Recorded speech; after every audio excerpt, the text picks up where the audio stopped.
Ladies and gentlemen, welcome to the Gird Up Podcast. My name is Charlie Ungemach. I'm very excited to have you here today. We've got an interview in just a moment that we'll get to, but before we do that, we'd like to invite you to help support the work that we're doing here at Gird Up by buying us a cup of coffee. We call it a cup of coffee donation because for just $5, the price of a fancy cup of coffee, you can help support the work we're doing here at Gird Up as we flood the internet with confessional content and prepare the people of God for whatever lies ahead. You can do that by going down in the show notes below, clicking on the link to the Gird Up website. You'll find two tabs there, one that says buy us a cup of coffee, another that says make a donation. In either one of those places, you can help provide more opportunities for us to make this kind of content. So if you enjoy it, please consider going there and helping support the work that we do. All of it's free for everybody, anyone, anywhere in the world that wants to hear what we do can access it for free. We want to keep it that way, and we thank you guys for making that possible. We'll also have links down in the show notes for whatever Professor Johnston. I'll answer to whatever. Students usually call me Dr. Johnston if I'm at a parish, Pastor Johnston. There you go. So Pastor Johnston will probably have some links down in the show notes below as well. You can access those there. Let's get to it. Appreciate your help. Dr. Johnston, welcome to the show. Thank you. Give us a little, you already told us a little bit about yourself just by saying that. You are a professor at Wisconsin Lutheran College. Yep. You are a parish pastor. Now, temporarily at least, kind of serving a little bit in the parish again.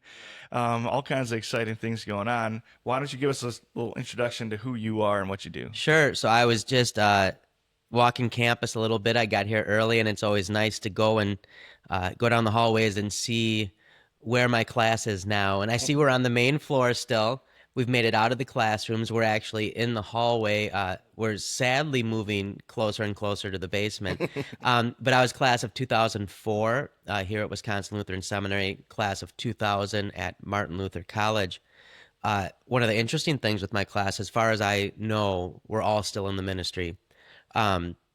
Had a really good group of guys that I went through with, and a group of guys that started with us, and then some went to Europe, and for other reasons ended up a year behind. But it's always great to be back on campus and remember those years. And I was one who I would say really forged my best relationships with classmates at the seminary more than even at the college. And so it was good to see those faces.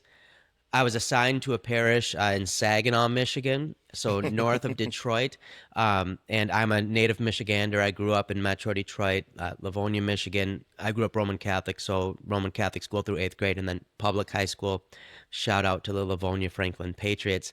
But went on to MLC, then some, was in Madison for my vicar year, but then back to Michigan, which was great, about 2 hours from my parents. I loved serving Christ Lutheran. It was such a wonderful parish. I got to go back for a wedding this summer, and to see familiar faces and to see them being served so well by the man who followed me as well was a true joy. And I checked with him. I said, "You care if I go to church on Sunday after the wedding too, and don't want to be distracted?" He said, "Sure." And it was just wonderful to sit there and receive the means of grace where I so often administered them. And from there, I was called to Wisconsin Lutheran College. I had been doing some grad school work in the parish, and I was called to teach theology. My PhD's actually in history, intellectual history, Reformation history. I've also now been called to teach history, so I'm in both departments right now, which is good because I can only put up with the theology guys half time. I'm just joking, Michael and Jason and Joel. And Justin soon coming on. But I've been teaching there now for 11 years. And then you mentioned the parish. I had just had a call last month back to the parish, and I've had a number of those, but this one would have been back to Michigan. Really a parish just with a bunch of opportunities in front of it. And, that parish itch has never gone away for me. I love parish ministry. I think it... that's really anyone studying for ministry to be a pastor should want to be a parish pastor. That's where it's at in my view. And there was a very hard deliberation, and I think my family knew it. And it wasn't long after I returned the call, it would have just been a bad time to leave the college. And I got a phone call, would you be willing to serve a vacancy? And I thought, man, I would love to serve a vacancy. And the college has been very good with me doing so. I was just coming off a sabbatical, so it's great timing in that way. And so I'm serving right now at Resurrection Lutheran Church in Milwaukee, rlcmilwaukee.org.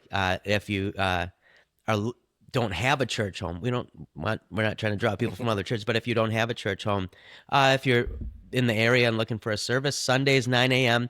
I had the privilege in my second Sunday of serving with I assume you guys only send out your best to Resurrection Lutheran, serving with a best. very gifted seminarian yesterday as well. So that was a true joy. You may know him, very handsome, eloquent man. So my goodness, that head of hair too. Yeah. I'm jealous of that head of hair. Hopefully I didn't make him too nervous, but he did a phenomenal job, and I'm just so excited to be there for the time being and to get to do pastor things for a while. Yeah. You mentioned getting nervous. I think my experience is pretty much across the board. Seminarians are nervous, or maybe should be nervous when they go stand up in front of the church. Does that ever go away? No, I sadly think it does for some. I don't think it should. I think there's things where the nerves have gone away for me in ministry, and there's things where they haven't. And where it hasn't is when I still get nervous in the classroom. I still get nervous in the pulpit. Definitely presiding in the divine service. I think one of the things that you had my colleague Michael Berg on recently too, and one of the things we've really been trying to kind of be in our bully pulpit about lately is recapturing an appreciation for the presence of God in His church. And in word and sacrament. And I'm not just up there giving a speech. I can do that. And that's what the announcements are for. But which I hate announcements in church. I was about to say, that's one of my pet peeves. But I get up in front and I can't not do them either. And my wife gives me a hard time about that. But, no, I mean, and I'm not scared of my students, and I'm not scared of parishioners. But you want to do well with what the Lord's given you, because it's the best of things, and not in a way. I think for some guys that can become a crushing law thing. I don't mean it in that way. It's a freedom thing. It's a joy thing. But if you think about the things that you love the most in life, whether it was a kid playing ball, and you want to play ball well, right? And it's not that ball's the most serious thing in the world, but you want to do it well. It can be playing an instrument. It can be a hobby that you develop. I've gotten back into weightlifting. I don't want to half rep. I don't want to, take a set off. You want to do it well because it's something you enjoy and you care about. And that ought to be, I think, healthy nerves kind of in that way. Like am I going to get this weight up? But you want to get it up, and no one's making you. It's joy, it's freedom, but it's a thing that you care about. Yeah. I don't know if that makes sense. No, it makes sense. So actually, I preached on Christmas morning this year. I had the opportunity at my home congregation to preach on Christmas mornings. Thank you to them for letting a seminary do that. Most seminarians don't get those opportunities. But right before we walked in, my dad's presiding, and then a couple of kids that I watched grow up. They're young. They're quite a bit younger than me. I think they're just finished high school or going into. But they're carrying the candles. A man who's been a mentor to me is carrying the crucifix and everything. And we're all gathered outside. You got the crucifer and the Lucifer. Huh? Oh yeah, yep. And they also do. They like to do the procession to the center of the congregation on Christmas morning to read. Read the reading from John and everything. So there's a big old Bible coming into, and it's not lost on me that my grandparents had the readings read to them from this Bible and everything too. You got all the things, and then also you're nervous about preaching. You just got emotional soup going on. And then right before we walked in, my dad turns around and looks at the group of us standing there. The bells are ringing. The last couple of people, it's Christmas morning, so you have a larger number of people scurrying in as the bells ring than normal. Yeah. And he turns around and he starts talking about how Cal Ripken Sr. was a big-time minor league manager for many, many years. Even had opportunities to move up to the majors, but wanted to stay in the minors because he loved it that much. And he would start every meeting by just looking around a room and asking the question, does anybody have anywhere else they would rather be right now? Yeah. And if anybody said yes and had like a legitimate thing, you'd say, go take care of it. Like baseball's a game. Your job will be here when you come back. Go Yep. take care of that so you can come back here and just love the game. And he explains that, and then he looks around and kind of puts his hands out like this and looks at the whole situation, right? And goes, where would you rather be right now than right here doing this? And it gave voice to something I'd been thinking and feeling, and has like kind of become the refrain I'm singing in my head all the time. Whether it's doing seminary stuff or even like the other work that I do, in order to make the seminary stuff possible, like all that, it's just that constant refrain of what would you rather be doing than this? Yeah. And it, that's something already with the vacancy that you realize is, it's just, that's the thing, and it's easy. You get out in the ministry. There's going to be times when you struggle and you grind, and you have to. You're called to do that. But I think sometimes we can overdo the, you'll go to a lot of pastors' conferences and you'll hear, and sometimes you'll get the refrain sermon of, the ministry's hard, and well, it is.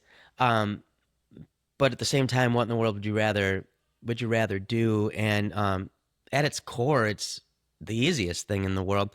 And I think when we find ourselves a little caught up, a little weighed down, then we need to be receivers of the gospel as well. Find a brother, confess whatever's troubling you, receive the gospel, know that the church is going to be the church no matter what. If you stop grinding on that one thing for a moment and soak in a bit, and that I think the timing of this was sabbatical too. Is it's been 11 years and now I've gotten this, and it's a semester to soak things in, and you're refreshed and you're ready to go. But at its core, man, that's the joy of celebrating the divine services.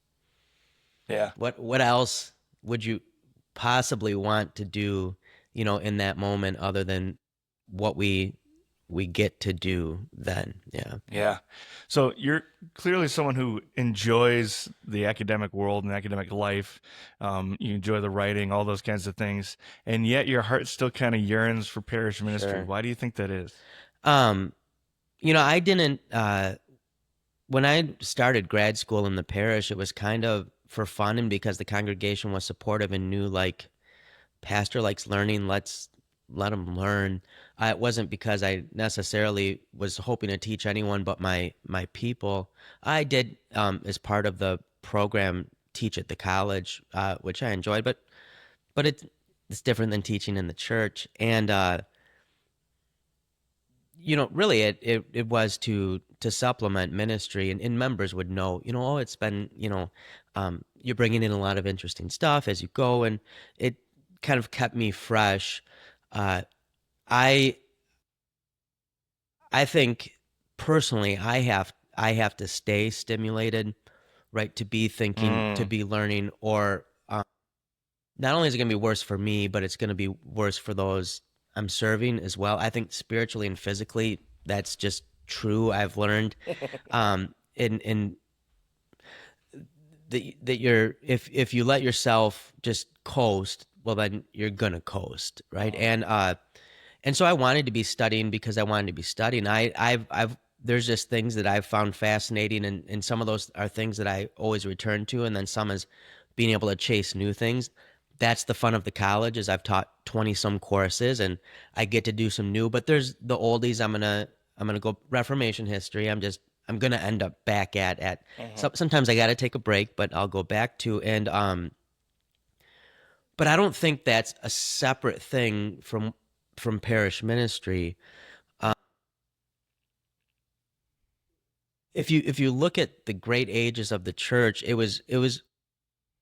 they were ages where pastors needed to be equipped to address the challenges of the day, and intellectual challenges as well. I mean, the writing of the scriptures and the development of the canon, Justin Martyr and the apologists.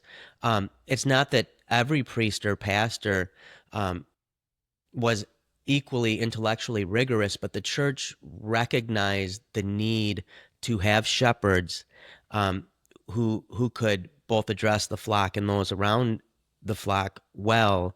The Reformation, right? This is a university movement, but it's also a pastoral movement. Luther pastored as well as being a professor. He was a friar, not a monk per se. He was a preacher. He celebrated the Mass. He heard confessions.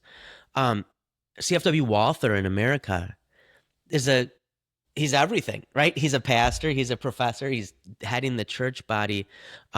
You think of many people in our own synod's history. I think a very good paradigm in our synod that I appreciate, that we really seldom have people teaching at our schools who haven't been in the parish, right? I think we sometimes can act as if there's the academic side and then the parish pastor side, but I think the two have to go together. If you're not going into the scriptures with an intellectual curiosity, and I don't mean intellectual just like mine, but the whole person, then how are you going to expect your people to be curious about it? And so I guess I've never seen those two things as separate. I hope with my students, most of whom are obviously going to be laity when they go out. I'm at Wisconsin Lutheran College, not Martin Luther College. The same with them, that they're going to be at college for 4 years, but I hope my courses get them to want to keep digging into things. I'm planting seeds more than trying to harvest. Like they're great at the end is, okay, I have to assess what you did with the task, but I'm hoping that it develops in them, a desire for lifelong learning. And God gave us our hearts and our minds. And if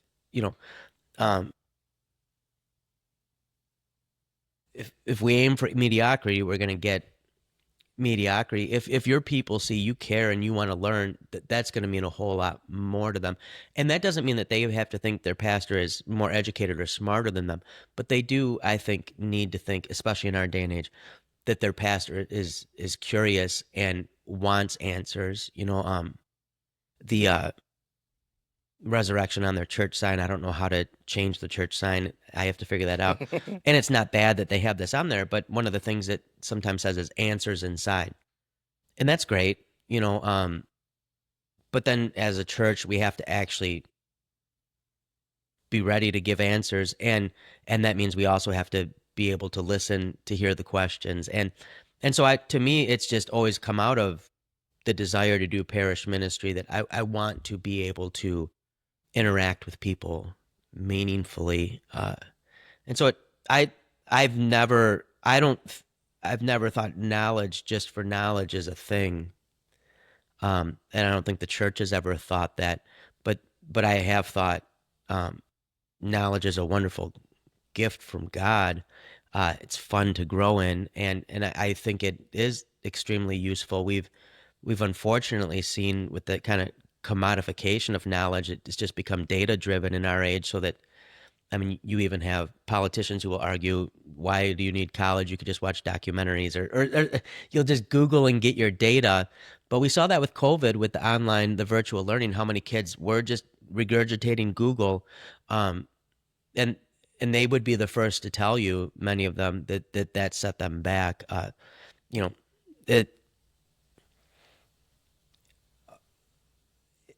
If we need to view going into study as pastors or as Christians the same way as you would view going into the gym or going into somewhere else where there you see the value in the thing, but you also enjoy the thing itself, right? Mm-hmm. You like learning to learn, but you also recognize you're cultivating a person, right? And God is cultivating I don't know how God is going to use everything I might choose to study, but I'm at least very excited if he will. I don't know if that answers your question. Yeah. But. Yeah, absolutely. And it calls to mind a little bit like the sex and visitation and things too, right? Like, yep. Yes, the catechism results from it, and things kind of get normalized and everything. But also, it's not just Luther writing a catechism. You also have then the pastors adopting it. Right.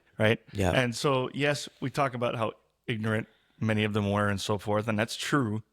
But they also then had the drive and desire to actually implement the things that they're being presented with. And you look at the next couple generations, and I mean, it gives birth to all sorts of fruit.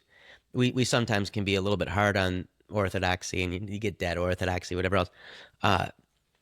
But just as I think you saw in the 2nd century gives birth to the really flowering of the 3rd and 4th intellectually, you see that with the Reformation as well. And these were people who were broadly educated too, not just narrowly educated, and they saw the mind and the heart working, very much in concert. The Saxon visitations are interesting too, because I think this is where you see the first fault lines in Wittenberg. Melanchthon's horrified by the visitations because the people are not living as Christians, right? And Luther's not thrilled, but he's less horrified because he was a pastor. And from Melanchthon, you see the law, the role of the law, not terribly shifting, but he's going to fall back on that here. Luther's going to rely on catechisms and hymns and, right, the masses, the divine service, and pastoral responses. And that's, I think, what pastors we want to shoot for when we do academics as well, is how can these things be of assistance and to keep us from, Agricola, who's going to go into antinomianism, or Melanchthon, who here does start to begin to maybe make room for the law in ways that become problematic later. Yeah. So one of the reasons that you're on at this moment on this show is that you just published a book about, help me with the pronunciation here, Matthias, Flacius, Illyricus. That's great. For my dissertation committee, every member had a different take on how you should say his name. So in my defense, I just kept saying it each different way to keep them all happy. There's Flacius, Flacius. I like the good old Wisconsin saying Flacius, Yeah. bag and butt. That's right. But Matthias, Flacius, Flacius, Illyricus. Flacius being family name, and then Illyricus, he's from Croatia, which is part of what has always fascinated me about him. He's not a native German, yeah. Right. So you mention in the book itself a couple of different times, but particularly introduction, that you've written the book in such a way so that it would be accessible to the layman.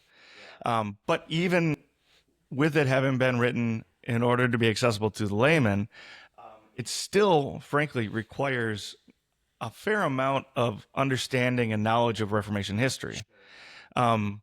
Is it reasonable or right, or even, I guess, is it wise to expect that level of background knowledge or even interest in our Reformation? I mean, it makes sense to be like, oh, we're going to study Luther with the Lutheran Church, right?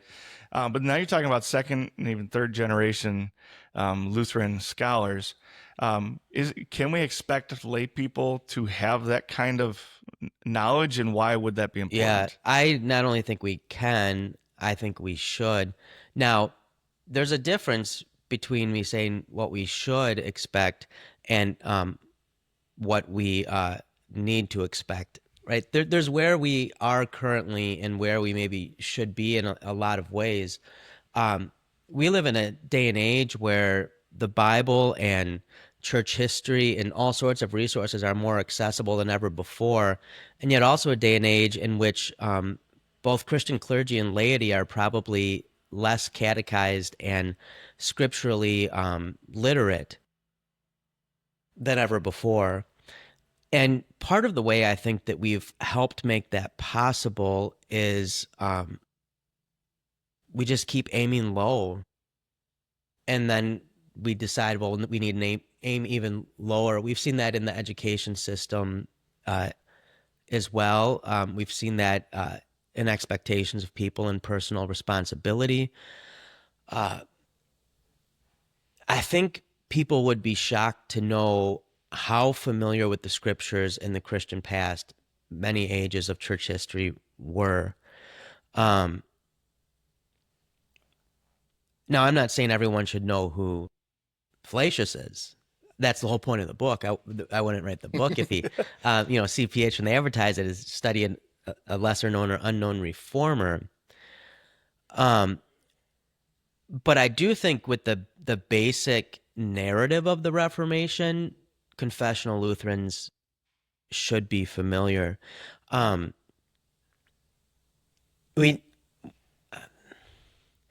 and I'm not saying this is what takes place in the sermon, right? But I do think catechesis and instruction in the parish is something we should be encouraging, and it should be wide ranging. Michael Berg, who was just on with you, we've been working on a book that we finished up the rough draft on, but on Christian formation, and I wrote a section in there on church history, and who knows, it may not get published. We'll see what happens with it. But part of the reason for that is you don't understand how you got where you are if you don't understand what came before you. Americans, we barely know our own history, and yet we'll have projects that are either saying, here's America's original sin, or here's its original heroism, right? We'll fight over the narratives that aren't necessarily even grounded in fact, but we realize that matters. And I'm of the conviction that every Christian ideally should have the opportunity to learn more about the basic trajectory of church history.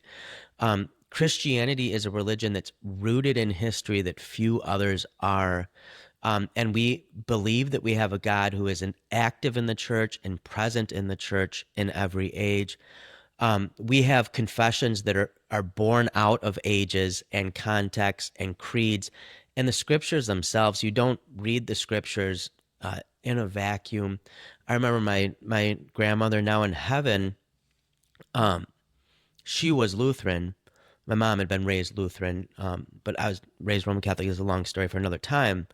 But she was very proud when I eventually did become Lutheran. I didn't even realize they were Lutheran until later in life.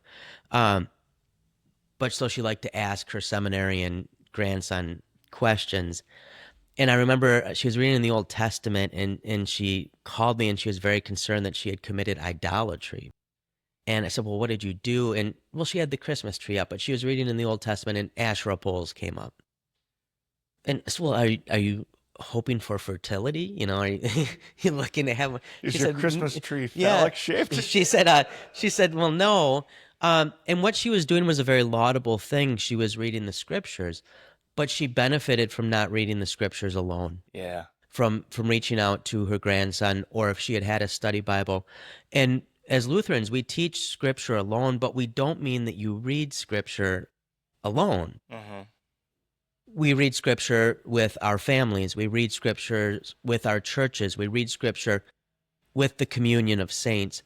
And so to have a narrow view that is only going to look at the scriptures through my mind in my day, and we're all trapped in the present, whether we want to admit it or not, I think has led to a lot of the sense of anxiety in the church, of panic, presentism, but also has sometimes robbed us of the richness of not just the Christian faith, but the Lutheran confession of the Christian faith. And so, compared to a lot of what's out there on Flacius, which is in German or Croatian, or, Olson has a wonderful half of a biography. The second half, unfortunately, I don't think will come out. I was hanging out with Oliver probably 6 months ago in the Twin Cities, and I just don't think that second volume is going to happen. Luka Illich, great scholar, amazing man, has a very good biography that he's a pastor in Germany, but it's just a little more expensive and very detailed. I mean, if it's amazing the stuff that Luca has done. I don't know when he sleeps. Compared to those, this is, kind of the chicken soup for the soul version. I'm very thankful for their work, and I benefited greatly for it. And so, accessible in that way. But are there things maybe people would, part of my hope is it leads people to want to familiarize themselves with some of this more too. I think that's what good preaching should do, by the way, also, is I tend to preach short sermons, partly because I've spent 11 years listening to sermons. And some people will say, well, that was pretty short. I could have had some more. I would rather they want more than less. And they can go get more. right? Go dig in more.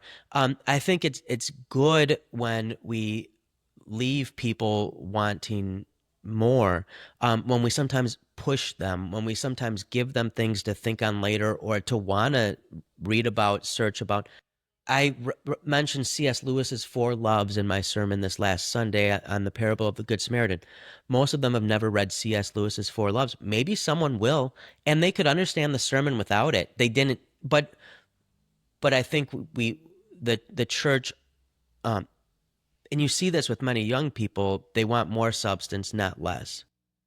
And sometimes they've not been trained to identify substance, and so they go for the trappings of it. We see this. The Roman Catholic Church is losing more than it's gaining, but it is gaining a number of people right now, and especially amongst trad Catholics, traditional Catholics. There's a big draw. Young men in Eastern Orthodoxy, and both those churches have substance. I'm not saying they don't, but especially what people are drawn to is the appearance of substance, in that they seem to be ancient churches, right? They have a tradition, they have a solidity. Well, we have that too. Lutheranism, like, too often lumps itself together with just generic, rootless American Protestantism. That's not Lutheranism, and that's not the Lutheranism of our fathers, and it's certainly not the Lutheranism of the first generation or second generation Lutherans. So I do think we should be more familiar with that. I don't know if that answered that well, but imagine having something like Christianity, which is so rich in its intellectual history, its aesthetic, its music, its practices and rituals, geographically diverse, chronologically diverse, all of these things, and then ever acting as if it's something that people could run out of things to be curious about with, right? There's And we're just almost so much ashamed of there. it. Yeah, like that. People should be they should be graced to get a sense for just how I am going to die not having gotten to study and understand so many things I want to study and understand. And I think that is wonderful. And then I'm going to go to heaven and I'm going to have the beatific vision of Christ. And people wonder, well, I'll go there and see God, but won't that get boring? No, because I'm a finite creature and He is infinite. And I will grow in my enjoyment of it every day, just as the pianist grows in learning a piece and playing the piano, or the basketball player in left-handed layups. That is what it is to be human, where part of the image of God, the husk, not the kernel, is curiosity. And so I think we should want to familiarize our people with these things. Yeah. You bring up the identity of the Lutheran Church. I heard so I'm going to sound like a broken record on some of these, but to regular listeners. But I've heard it said, and I'm growing more and more convinced that it's true. That, and this is a crude way of putting it, but That's often the best way. yeah. The identity of the Lutheran Church has always been, from the beginning, the true Catholic Church in exile. Yep. And when we forget that and fail to behave that way, we lose our reason to even exist. Yeah. The what is it? Matthew Barrett. I can look it up later. He has a really nice book on the Reformation as Catholic renewal, and it's not focused only on the Lutheran Reformation, but it really goes through the Reformers and shows that they were doing very small c Catholic things and saw themselves in the small c Catholic tradition. You'll almost never hear me say big C Catholic. I'll say Roman Catholic, because I don't want to give up that word. Too often Lutherans give up words. We've given up Protestant. That was ours. We've given up evangelical. That was ours. We've largely given up Lutheran. That was ours. But Orthodox, Catholic, Apostolic, this is what Lutheranism is supposed to be. This is what the Reformers saw themselves as doing. Small c Catholic just means universal. And what is more universal than the gospel rightly proclaimed and administered, which is true for everyone, everywhere? What is more universal than Christ, the Logos, whom we proclaim? It's kind of the same too. Sometimes Lutherans and Lutheran pastors, their sense of church history will be like, well, there was Jesus and the apostles, there was the scriptures, there was some persecution, there was Council of Nicaea, then there was Luther. And we forget that what the reformers were doing was drawing on the best of the whole of Christian experience and witness. Part of what Flacius does, which I find fascinating, we always think patristics, that belongs to the Roman Church and the Eastern Orthodox Church. That's a Lutheran field. Modern patristics, the Lutherans came up with that. Before this, you just had hagiography, stories of the saints, which often were understandably embellished, just as I kind of am. First time I hit 225 in the gym, it was a lot more dramatic in my retelling of it to my son than that I almost died. Right, yeah. I left out that part. And it's the Lutherans and the early Protestants who are saying that scriptural teaching is the teaching of the fathers. This is what the fathers taught. They weren't arguing with the fathers. They were appropriating the fathers and embracing them. Now, critically, because we all err, St. Augustine issues his retractions later in life, but they saw themselves in continuity. So Flacius goes even through the Middle Ages, and he has his catalog of true testimonies, and he shows testimonies to the gospel and contrary to the against the papacy throughout the Middle Ages. The Reformed later will view the Middle Ages as like this rupture where the church almost ceased to exist. That is not how Luther loved the preaching of Bernard of Clairvaux and some others. Now, not the Marian stuff, although more of the Mary stuff than many modern Lutherans would probably be comfortable with. We have a big view of the church. We tend to be good at that in our day. We try not to proselytize. We view a lot of Christians as going to heaven as long as they have faith, but we tend not to have as big of a view historically. And I think we really can recapture that. The history of Lutheranism is it like giving up its birthright right before the big moments where it could be its day. I've for years said that confessional Lutheranism is like the graduate school of Christianity in America. And you view some of these like mega church evangelical churches, and they've got a lot coming in the front door, but they have a lot coming out the back door. Yeah. Roman Catholicism, all sorts of losses, even as they're making gains. And we have our losses too. Our church body smaller than it had been before when I started my ministry. But you have all these people who have gotten a taste for Christianity but are hungry for something more than the felt banner Catholicism I grew up with in the 80s or the generic evangelicalism. And imagine if we were there to be that rather than imitating these things, whether it be shallow chancel prancing or shallow generic American evangelical practice. If we just would sometimes give God time and wait for our moment and say, here's the gospel in all its fullness. Here's the law that kills. It's not therapeutic. It's not going to massage you. It kills. But here's the gospel that saves.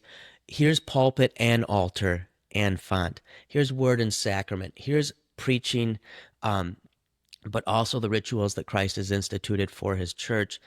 But part of the reason we always miss these moments is we lose sight of Christ, who has come into history and speaks to us in Scripture and is still present in his church in very real incarnational sacramental ways. Yeah. Yeah. And that is small C Catholic. Yeah. Absolutely.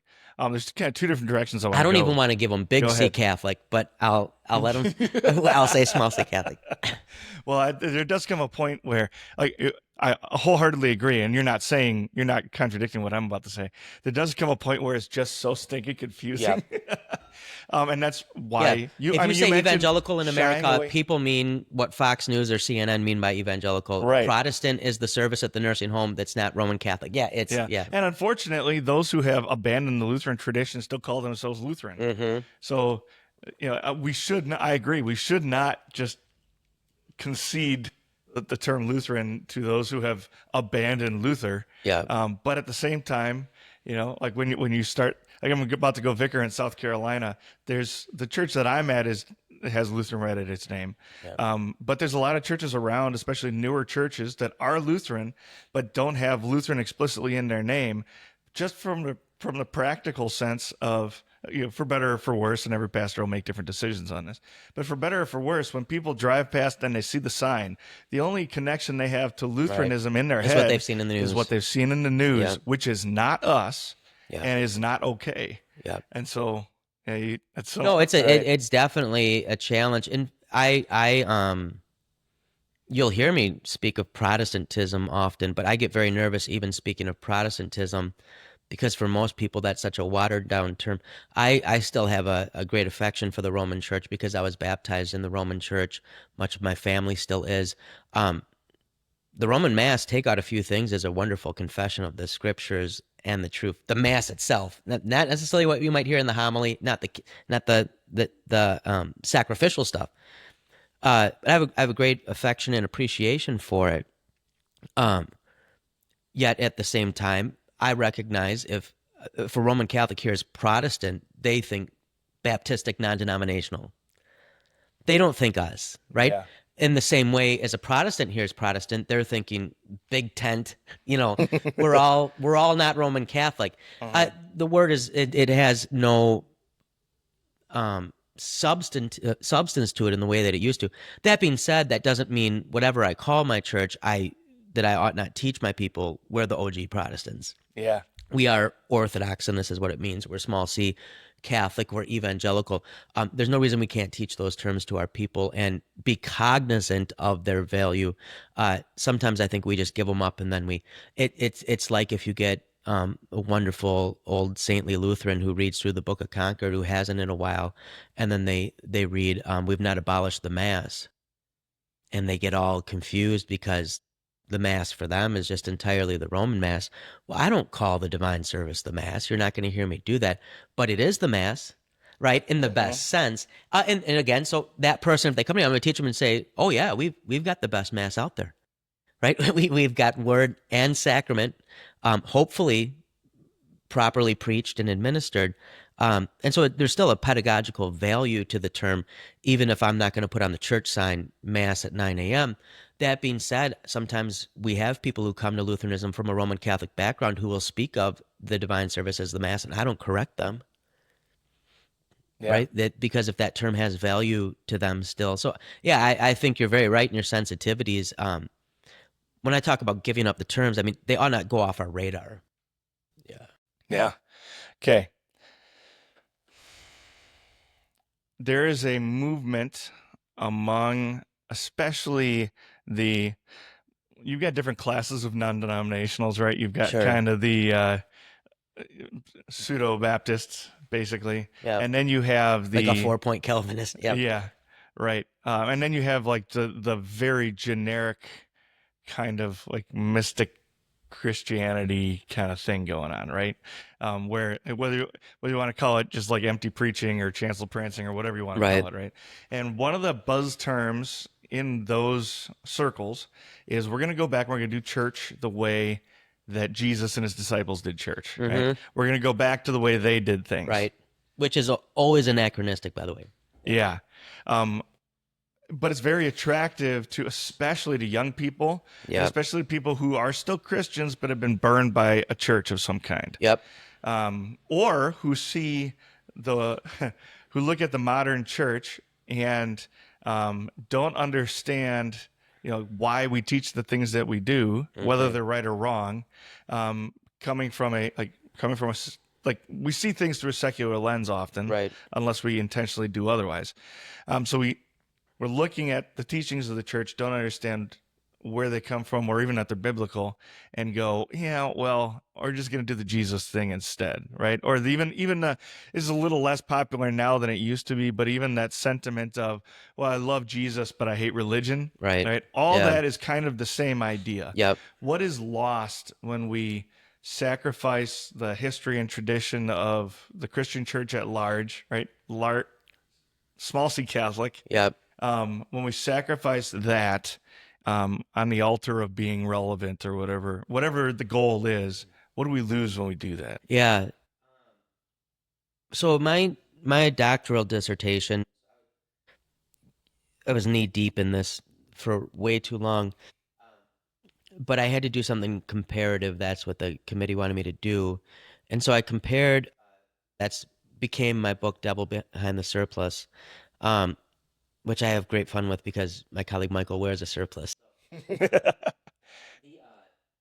It compares Flacius in Germany opposes the surplice, and John Hooper, a reformer in England, opposes. Can you tell us what the surplice is? Yep. So we're going to get there.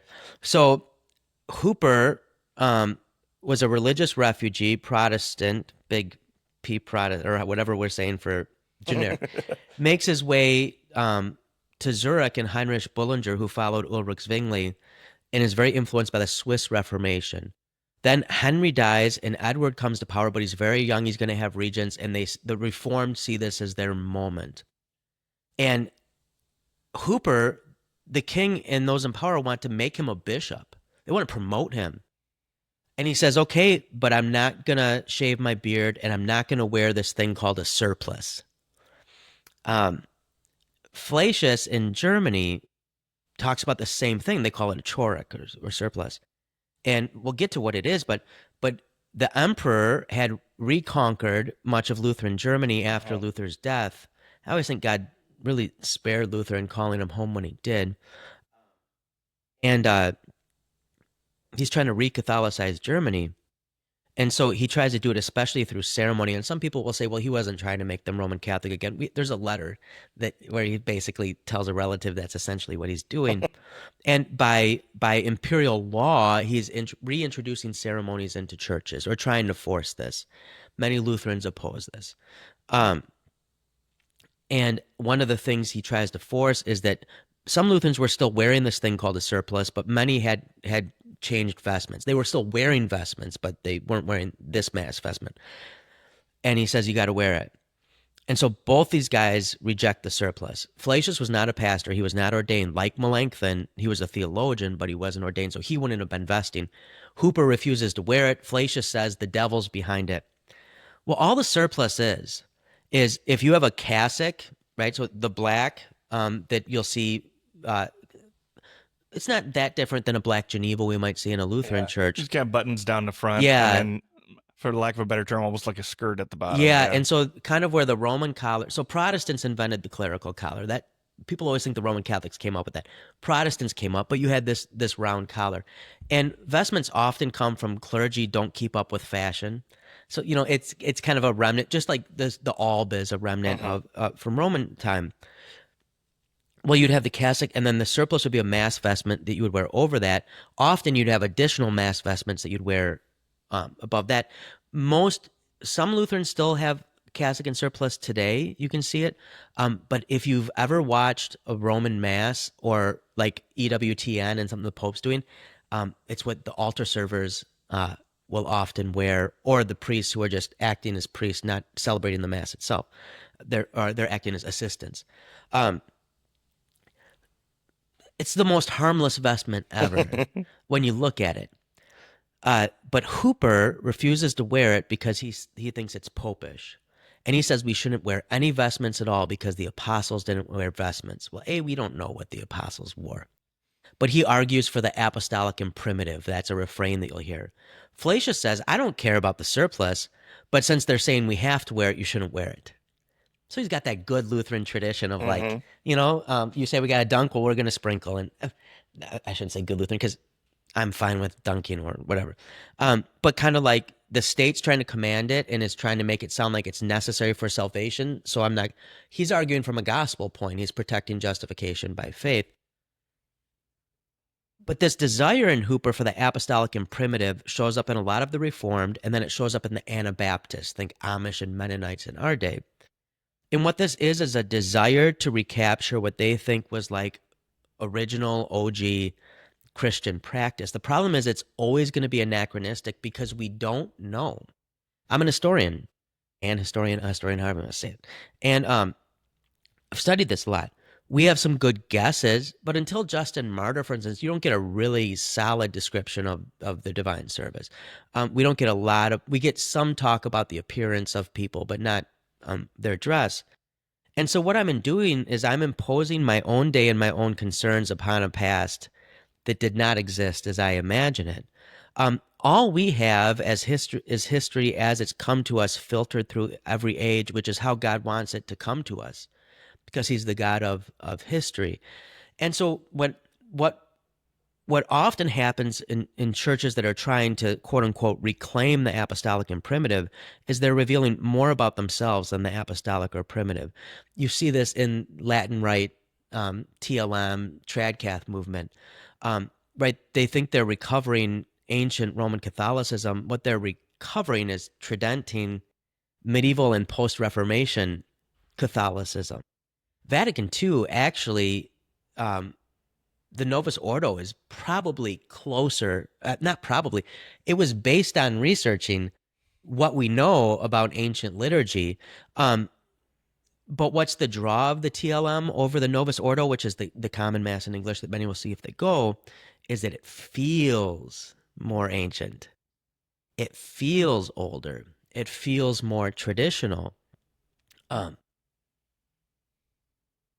That, I think, belies the problem with that, is this becomes then a much more subjective thing than we would like it to be.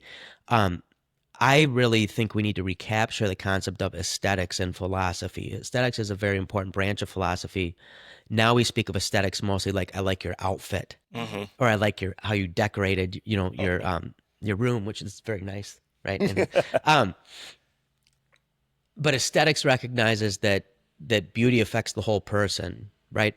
There is something to that. And so I don't mean to deride that people can draw some meaty things from the aesthetics of the Latin Mass, or from the non-denominational attempt to recapture the apostolic and primitive, but recapturing a sense of aesthetics and that there is an objectiveness to this as well would maybe make us more equipped for judging well these things. I think instead, people are looking for very good things. They're looking for rootedness, but they're not equipped. Partly, you mentioned about accessibility in history, because we don't know history.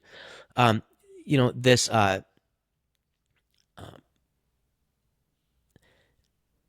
it's interesting to me, Lutheranism will sometimes, we're like the black sheep of the quote unquote ancient churches. If you think Roman Catholic, Eastern Orthodox, and then Lutheran should be right there as well. And then you get movements away, more conscious movements away from historic Christianity, creedal Christianity. And so we'll sometimes kind of get looked at as like, we're the innovative. Real Lutheranism, substantive, gospel-centered, confessional, we ought not concede that. Much of the practice of the Roman Catholic Church today is much more modern than confessional Lutheranism. It's a product of the Middle Ages as well as is Lutheranism, but also of the Counter-Reformation. Look at things that we take for granted that Roman Catholics believe in, that are foundational Roman Catholic teachings. Many Marian doctrines, it's not until the 1800s that these are proclaimed. Papal infallibility. Much of what people experience in a Roman Catholic Church today comes from Trent or from Second Vatican. These are all post-Reformation developments. And yet we just kind of concede, oh yeah, that this is, to the culture at least. I was presenting for our synod I'll stop talking, but for campus ministry leaders, and I was shocked, and God bless, it was a great group, and these young guys that are doing the Lord's work in campus ministry. And in talking to a number of them, what they were curious about was resources on precisely these types of things, because this is what young people are asking them about. Now they're looking especially for media type resources, because rather than reading, many of them want a YouTube video or something, which is the importance of what you're doing and others are doing. But there's a real hunger for a good thing. It's just, are people equipped to recognize the good thing? And so my long answer to you of what's the danger of kind of an unrooted desire for the apostolic and primitive is that I'm going to write myself into it. This is part of the wonderful thing about every age of the church, is it would be both familiar and foreign in unexpected ways.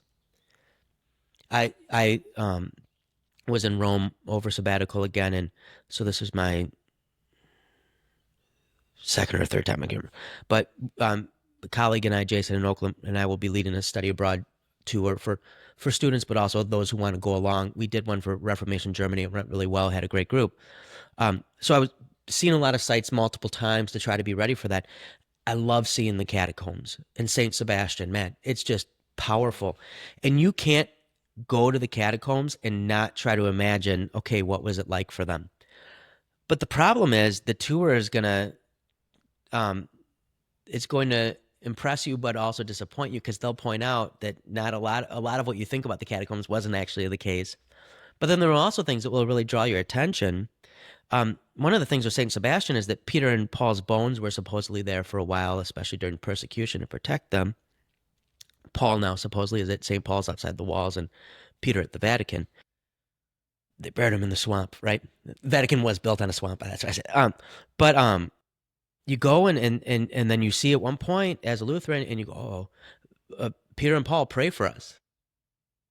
Now, this is, not first century stuff. It kind of comes up. But I'm always struck by that because it reminds me how familiar and foreign it would be to hang out with some of those people down there. What they were risking in the gospel that impelled them, and some of the drawings that are just gospel themes. But at the same time, I probably would have been like, maybe not, maybe let's not pray to them, right? But there's every age of church history has wonderful things, and then things that I would go, okay, I understand the impulse for what they remember us. This is a very ancient Roman way of thinking of things as well, and those who have gone before. But right, we all want to look at that and imagine that age would be just like what we want. Every age is going to be more, I think, like my experience of the Catechism, even the Reformation. There is things that Luther would look at today and not be able to wrap his head around, and there are things that we would go back and not be able to wrap our heads around as well. And that's why we don't read Scripture alone. We read Scripture together. And so I think the problem is we live in an age that's unrooted, that it does not know its history, but that has recognized the problem with that and has many people desiring history, and they've not been equipped. They're not. Just think of what we've done to people. So the role of history in education has been diminished. What we do with history has been diminished. We don't have common cultural experiences in the same way that we used to before. You don't grow up watching cartoons from the 70s, right? You're not watching cartoons your parents, because now it's Netflix or you're going on YouTube. And sometimes we have a glimmer of that where one show goes viral and then we kind of have a common cultural experience. Families are much more scattered across the country. Many more families are broken in ways that was less common in the past, whether that was always healthier or not, that the couple that's always fighting, we can get into that another time. Many people's experience of Christianity has been rootless. Our culture has largely become rootless, where we can't decide if it's all bad or what should be maintained from it. And then, so we've taken away the past from our young people, and then we've taken away the future. We're probably both old enough that when we were young, we both thought life was going to be better when we got older, and our parents thought that. We're starting to see generations that expect the opposite now. They're waiting for, is it going to be nuclear dystopia, environmental dystopia, economic dystopia? But they're sure it's going to be dystopia. So we've taken away the past and we've taken away the future, and then we wonder why this is the most anxious generation we've had in a long time, because all they have is the present. And so what are many people, we've seen the problem of this. I think societally we've seen the problems of this, and people are recognizing it. So they want history, but they don't know what history is and what it means and what it is to be connected, right? So I am going to read myself back, and I'm going to have romantic views of things. Imagine if the church were the place that said, "Oh yeah, history, we've been doing that for 2,000, for 3,000, for 4,000 years." Imagine if the place where they went, man, somehow in all the craziness, these people stayed grounded. Now, I don't think it's true that we necessarily have, but this is why we shouldn't be acting like maniacs on the internet, right? But imagine if the church had the confidence that should come with knowing that Christ will never abandon us and that we'll always be there. And, this is the great thing about remembering some of the saints of old. I love that John the Baptist is so often pictured holding his head. Only the church could do that. Why? Because John 1, he lost his head to gain a crown. And so we can celebrate, one of the earliest anti-Christian graffitis is one student making fun of another, and it's a donkey on a cross, and it says, "This is your God." Well, we can celebrate the cross. Why? Because it's triumph. The church just waits it out. It just lasts. And the church even all the while is undermining itself. It's the story. I think Pastor Barrow had a very good symposium paper here when I was up as well with a less good symposium paper. I think he told this story, but it, Napoleon threatening the Roman Catholic Church, he's going to nationalize it during the French Revolution, and he'll wreck the church if they don't go along. And the bishop supposedly says, "We've spent 2,000 years trying to ruin the church and failed. You go ahead and try." But right, that's part of the value of the church is precisely its rootedness, and that you can't celebrate the Lord's Supper and not be experiencing the past and the future at once. You can't preach the gospel and not be experiencing the past and the future at once. Why? You're proclaiming the past works of Christ, which in the present save you for a heaven that you will inherit when you die. And so the church is where past, present, and future ought to come together. But when we've lost view of that, then we manufacture. And how do we manufacture the apostolic and primitive? How do we manufacture history when we don't know it? Well, it becomes personal and cultural, often more than biblical. And by biblical, I don't mean repristinating exactly everything that was done in biblical times. I like indoor plumbing and air conditioning. What I do mean is biblical teaching. Yeah. Sorry, that was a lot of words. No, it's all good. I love it. I want to have this conversation. This is a little bit trite, and anybody who's like a scholar of worship history will probably roll their eyes at this. But a conversation that I have had a couple of different times with people that are saying things like this is simply, okay, so you want to go back and do things the way the Jesus and the apostles did them. Let's look at the information that we have. How did they worship, right? Well, they would gather together and they would invoke the name of Jesus. And then they would usually sing a psalm, and we know that they were writing their own psalms. Yeah, because Paul has hymns in it, right? And then after that, they would begin with a prayer, usually a prayer themed together with the whatever the readings were going to be that day, and they would organize the readings so that they would get through Scripture, like all the different points of Scripture often. And they would read a couple of different readings, and then at some point, the leader of the congregation would probably stand up and talk about those readings, and then after that, they would gather gifts, and then after that, they would pray for the church and for their community and so forth, and then probably participate in the Lord's Supper. Yeah, and then after almost that, certainly, yeah. And then they would say the Lord's Prayer, right? Yeah, and then maybe sing like the Song of Simeon or something like that, right? So they'd sing the Nunc Dimittis, and then they would perhaps the blessing, right? And one of the blessings from Scripture, because those are the easy, accessible ones, and end with a couple of hymns. What does that sound like to you? Exactly. It sounds like my Lutheran Church. Is what it sounds like. Yeah, and sometimes they were doing it in very humble houses. Well, almost always not in churches as we think of it today. Sometimes they had to do it. You picture like Paul meeting Lydia. I'm sure there were Christians that had to be, out in nature for these as well. But yeah, they this basic structure that largely they inherited from the synagogue, and that formed the pattern. Now, what they wore and what the melody and all of this, sometimes, right, there's a reason maybe they didn't see fit, to leave all this for us. Yeah, but the basic structure is essentially what Lutheranism maintained from the Western Rite that it inherited. Yeah, I don't think that's trite at all. And you look at even how the canon developed. How the canon developed was they wanted to make sure. Sometimes you get this: the canon only developed because of Marcion, or the canon only developed because of Kant. People blame Constantine. Poor Constantine.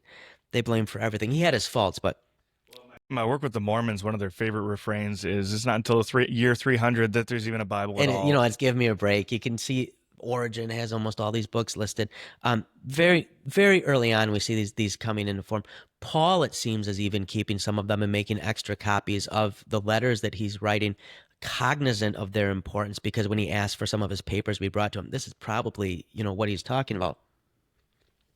Excuse me, but I don't have too much coffee. I'm starting to feel like I took some pre-workout. I'll have to go get the lift in. But the main reason I would say maybe even that the canon developed was what can be read when we celebrate the Lord's Supper and when we preach. What do we all agree? And what does that get at? It gets the core of what Christian worship is pulpit and altar. Pulpit and altar. And what is always the great temptation? It's to pit one against the other. And so you get kind of pietism and rationalism elevate pulpit over altar because that's me speaking, and we boil the gospel then down to ideas, God to ideas, which God is not an idea. That's one of my biggest pet peeves. Or you get the altar where, well, no one can really believe the words anymore, but we can do the ritual. One of my grad professors, most of them were pretty fascinated that I was a pastor, always very kind, kind of when people sometimes have this like God's not dead view of higher ed, I sometimes get a kick out of that because I never experienced anything other than curiosity. I had one professor, we used to joke in a seminar class once, which we all knew each other. He wasn't being mean to me, but he said his friend was dying. What would you say, Wade? He kind of was just, and I would share the gospel with them and told him what the gospel was. And he said, well, how would you know if it worked? And I said, well, if I see them in heaven. And he said, well, what if you don't see them there? I said, well, then you'll have to tell me. And he laughed and I laughed and we completely got the joke. And he knew I didn't want him going to hell. And he thought it was kind of humorous. I thought I was going to heaven, but it was a curiosity. And so one of my grad professors, wonderful woman, and I remember her talking to me, and they would roundabout get to talking to me about the pastor thing. You could tell they didn't want to offend me or whatever. Very conscientious, kind people. But she was telling me we started going to an Episcopalian church because we don't want the doctrine, but we do think our kids should learn, some of the practices. And I'm not assailing all Episcopalians. Or some Episcopalians I really appreciate. The Zolls have written some wonderful things, for instance. But that can become a thing, right? Where we want the altar but not the pulpit. Lutheranism says, no, you can't have one without the other. The altar is visible word. It's as much sermon as the sermon, and the sermon is sacramental, so to speak, in the same way as the Lord's Supper is. It's delivering absolution. It's delivering the forgiveness of sins. I had a paper on preaching once I was asked to give, and so I entitled it "Preaching as a Means of Grace." Right? It's doing something, and so the canon develops out of, okay, what's the stuff that we can read when we do these things? Because these things are so important, right? You picture the Apostolic Fathers they're getting nervous like you and me because these things matter. And this early structure, then it's pulpit and altar. It's word and response to the word, and that really is a treasure that we have to share. And that's not to say it is increasingly challenging for every church to have a great organist and a great organ. It's not every church is going to be, North Carolina is going to be different than Wisconsin, which is going to be different than, pick a country elsewhere in the world. How that looks may not be identical everywhere, and our confessions are clear on that. But the basic structure is a wonderful gift, and it's something that most Lutherans have maintained that really we ought to be putting out to people that are hungry for history. As Michael Berg, my colleague, he always gets frustrated, as do I, when people will talk about the liturgies being so German. It's almost not German at all.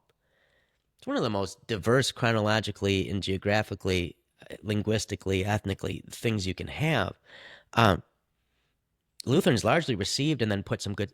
You mentioned the Song of Simeon. I appreciate our blue hymnal. I like it. I'm learning it. But the Song of Simeon is kind of like an option now and there. Man, that was so good. And that was a Lutheran thing that we put that in there. That was so good in the old hymnals because you sang that right after receiving the sacrament. after you've just taken Christ like Simeon.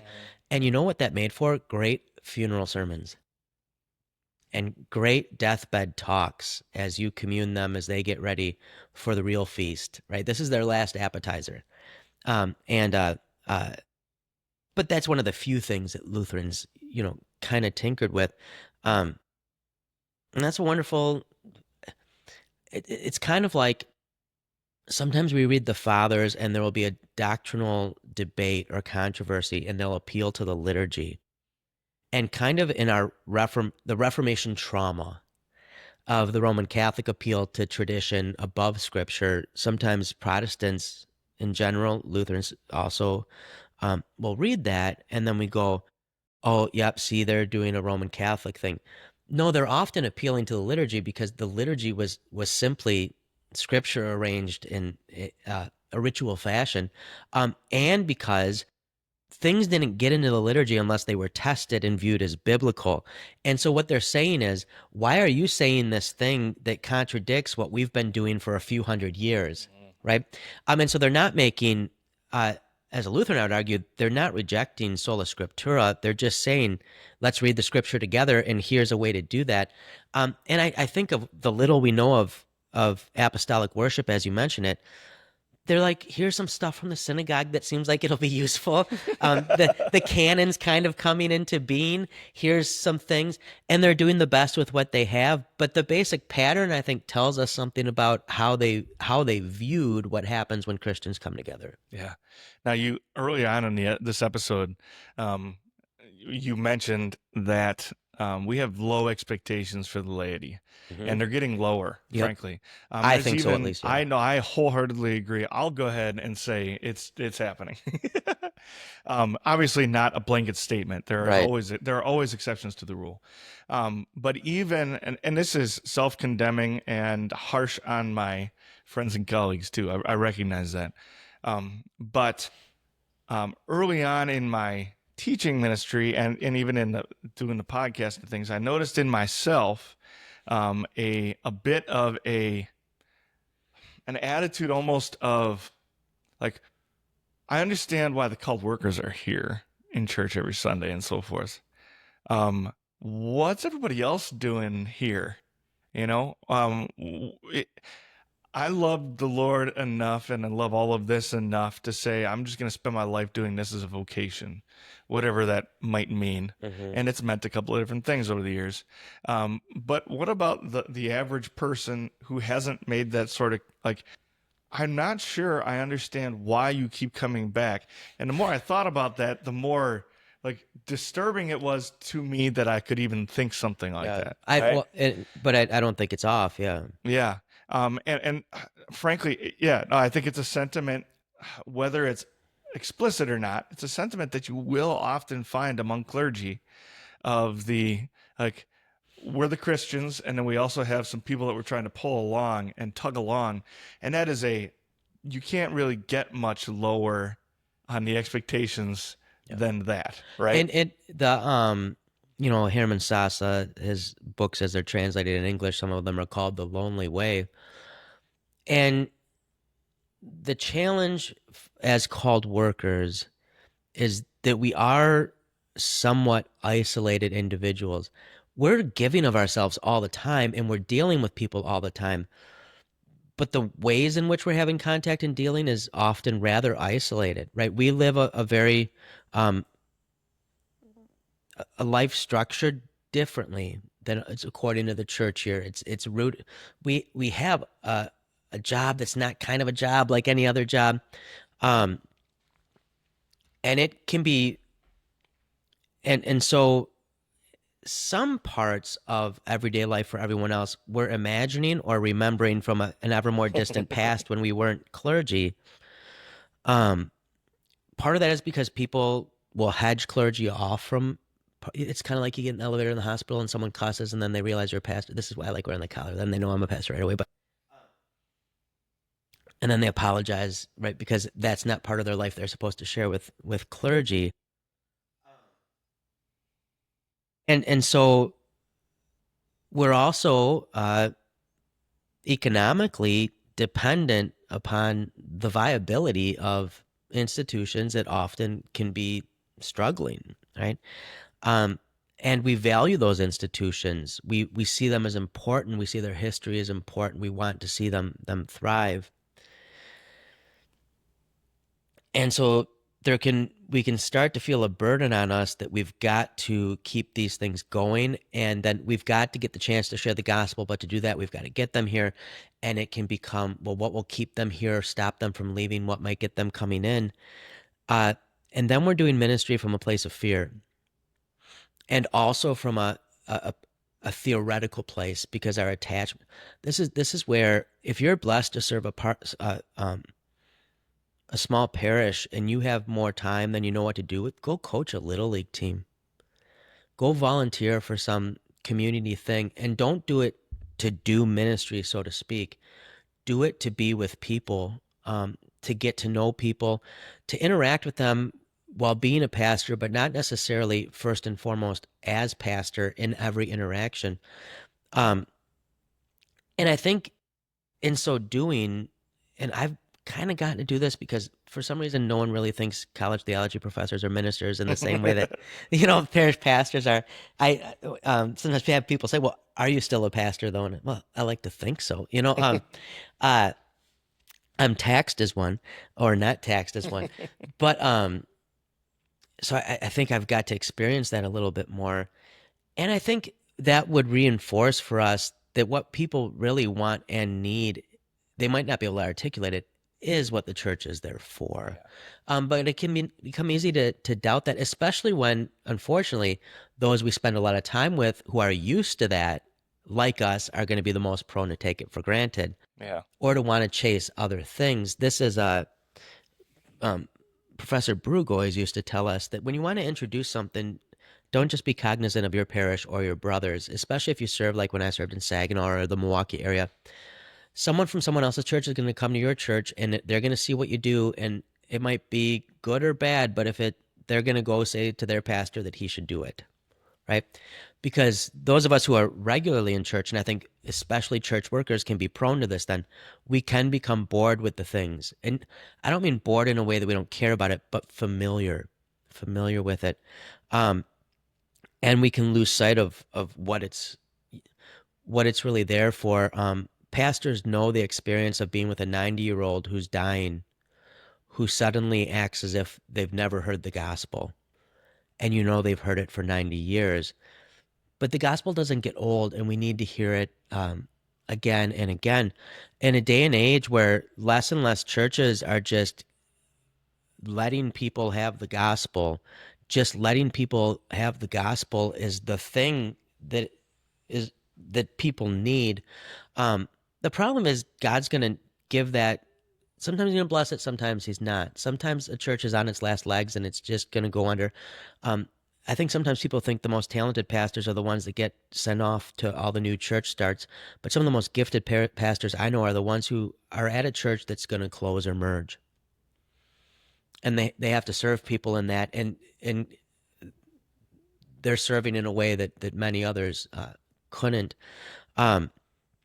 And so I think the why are they there, it can become easy to wonder that, especially when I'd be lying if I said I didn't get bored with church sometimes, right? There's been Sundays where I'm only there because I had to be up front. All of us are going to go through that. I enjoy reading St. Therese of Lisieux, Little Flower. Not endorsing everything she, I think I just waved my hand right in front of this, I apologize. Everything she ever wrote, but she had like these dark nights where she was just perplexed by kind of how bored or apathetic she became. But then you'll read her other times and she loves Jesus. Her understanding of the gospel isn't always great, but many have had, Luther has this where he doesn't commune for kind of astounding streaks at a time. He talks about melancholy or darkness. Flacius suffered depression, and Luther helps him through what we would call depression. It's an anachronistic term. I think we'd be lying if we all didn't say we sometimes become bored with it. I think where we flip it is, I remember sometimes with my counsel, I would joke, maybe we'd go, well, there was only 125 here this week. There was 125 here this week. right? With so much else that they could be doing in our day and age. There's another 125 other lunatics who came to the asylum to hear this crazy stuff, right? And so I think you're right, and it's good and it's healthy to wonder that sometimes, why are they here? Because the fact is that on any given Sunday, there's a lot of people there for a lot of different reasons. Sometimes it's that's their social life. That's when they get to see people. They don't have those contacts. Sometimes it's cultural. Sometimes it's because mom and dad went. But it's always an opportunity for God to work. And I think the gospel's doing work in those situations that we or they might not be totally cognizant of as well. I don't know if that made sense, but It does. We might be having technical difficulties, but I shouldn't have made that joke about internet connection. Anyway, I do. So last question here before because we gotta end the conversation and keep going, which I frankly don't want to do. But I've got some brothers who are pastors in Africa, and then also brothers who are pastors around North America, who are increasingly frustrated with their, to use words you used earlier, with the members of their congregation who seem to be refusing to live as Christians and yet are in worship. And the temptation then, or even young people that are functionally illiterate. So how do you catechize them? Yep. Things like that. What encouragement do you have for those men, particularly in light of the history we've been talking about? Yeah. This is not a new thing for the church. I am so thankful that the Spirit saw fit to give us 2 of the 3 or 4 letters Paul wrote to the Corinthians.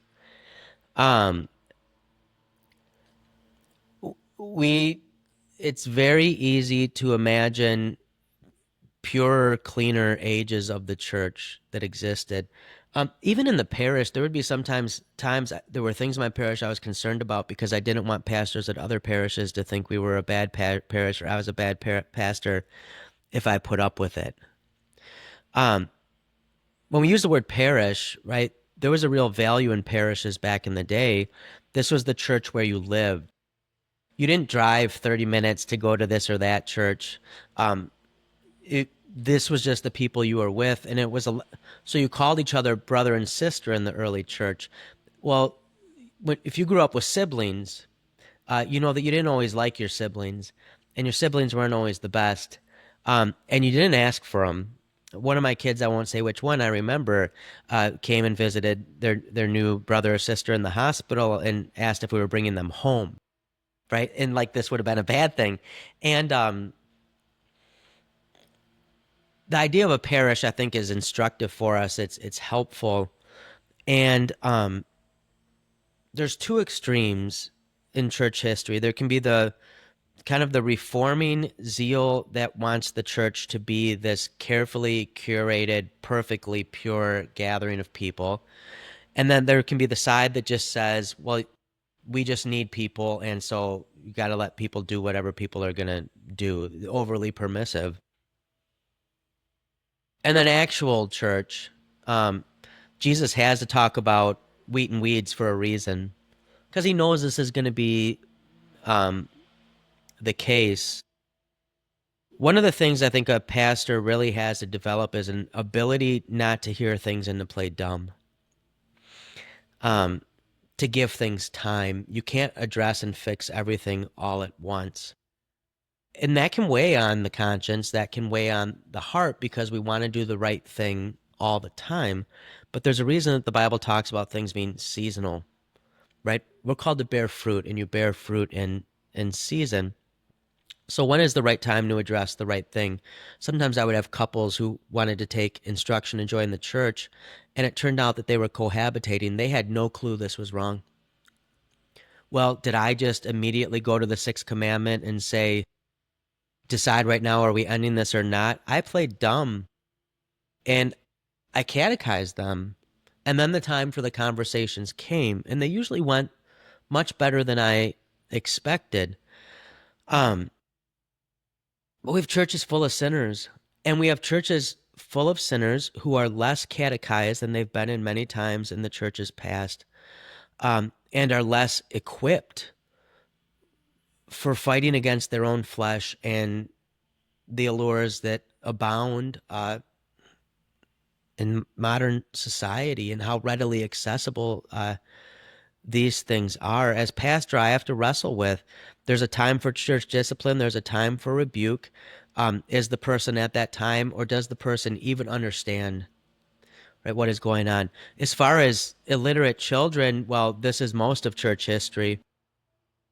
We're a people of the book, but most people for church history couldn't read the book. Paul says faith comes through hearing, and so you give them the words. We sometimes we look at the grand old cathedrals and we look at the art, and sometimes people will think, I always get a kick out of people saying, well, that money could have been given to the poor. And I remember there's a story, I think it was in Brooklyn, this church, Roman Catholic church, that just had a really expensive tabernacle. And it closed, or they had to move their tabernacle. I can't remember all the details, but they were interviewing someone, and then they interviewed a homeless man. And the earlier, kind of the well-off, you can picture them, hipsters, was like, yeah, it's better the money be given to the poor. Why do they even need that? And the homeless man said, that was the only beautiful thing I got to see some days. And so you think of these cathedrals, the art wasn't always just to be ostentatious or gaudy. Many people were going to mass. There was no pews. They couldn't understand the Latin. They couldn't read. It was catechetical. You look at a painter like Lucas Cranach, who's in Wittenberg with Luther, and he'll paint a variety. The dude was a workhorse. Like he would paint for Roman Catholics as well. But you look at what he paint with Lutheran themes. It's very catechetical. You're meant to find these details. And he wasn't stylistically the most perfect painter, but he was good at this. I would say God bless those pastors. He sent you into a very challenging situation, but he sent you in good company with centuries worth of pastors who had to labor in the same way, and sometimes put their head down on their pillow and say, did I handle this just right? Should I have done that yet? Then how am I going to teach this person the scriptures who can't read? And that's why God gives you a clean conscience based not on you, but on your baptism, the appeal of a good conscience to God. That's why God sets us free for gospel ministry, so that we're okay. We're going to have to get dirty. And so we can venture all things because we know that we're forgiven. Now, that's not an excuse for sin. It is not. But it does mean that we're sent out to deal with sinners, and we're sent out as sinners ourselves. And so I would say, God bless you, brothers. I encourage you in your work. Should you feel burdened, find a brother to declare absolution to you. You do the best you can do, but you know that in the end, ministry has been entrusted to you. It doesn't depend on you. And the same is true of vocation. The week before last, the lessons focused on the ministry, the sending of the 72, and Ezekiel's called to go preach. Peter's talking about being under shepherds. I preached on vocation because almost no one else in that congregation is a minister. But what's true of ministry is true of vocation as well. God gives us the task, but the results are in his hands, right? We have to proceed from the point of freedom, that I'm now set free to do this. Otherwise, I'm laboring under a terrible burden that Christ has said he's come to lift from me, and I'm going to be of less service. I'll stop with this, but think of the parable of the talents. And I used to really struggle with that one because it seems work righteous, right? You get the 5 and the 10, and God says you did well. And then he gets mad at the 1. But why does he get mad at the 1? Because the 1 was operated under the law. What really ticks God off in that story? He says, I know you are a harsh master, exacting punishments, and he was afraid. And the other 2 were gospel free and were willing to basically bet it on the horses, or go on DraftKings and bet on the color of the Gatorade, at the Super Bowl. And that's the difference in ministry.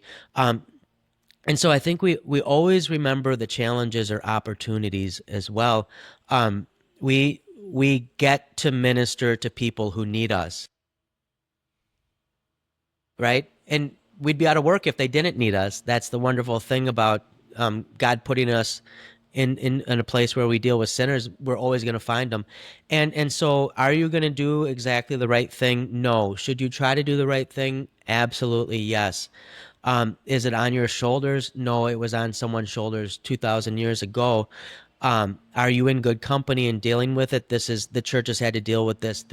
Luther is begging them to close the taverns during church services, right? What are we going to do with the There were so many more brothels and throughout church history than we think that there were in Christendom, because there was just this, well, sinners are going to sin. We might as well at least try to contain it. The devil's sending his mower Yeah. here. But it's always been messier than even with cohabitation. You read it, the Reformation, and they're dealing with. It was very much a view at that time of you needed children. This was economically, and so would you kick the tires a bit to make sure you could have children before you, there was so much more of these things in the past that we think. And so if our concern is we're not living up to God's calling, if our church isn't as pure as that church or as pure as that age, just know that God has never had anything pure to work with other than himself and his son, Jesus Christ. All he can do is he himself had to come down and deal in the dirt. And so we do too. And I would want to speak in absolution to even the fake sins that those pastors think they might have as they struggle in that. I don't know if that's a good answer, but. Love it. Love it. Pastor Johnston, thank you for being with us today. Sorry if you guys could hear the lawnmowers. I don't know if you will or not. It's part of the summertime in the Midwest. Yeah, they're keeping the seminary beautiful. And it is beautiful. They're carrying out their vocations. That's right. We'll make sure we have links down in the show notes below, anything. So I'm sure Pastor Johnston will attach a link to Let the Bird Fly, things like that. Yeah, we'll get books, up there. Things like that. We'll put all those in the show notes below. Thank you again. It's been a joy to have this conversation with you. I appreciate it. A conversation I needed to have today too. So thank you. Well, thank you. And those of you who are listening around the world, God bless you. We love you. And we will talk to you again next week.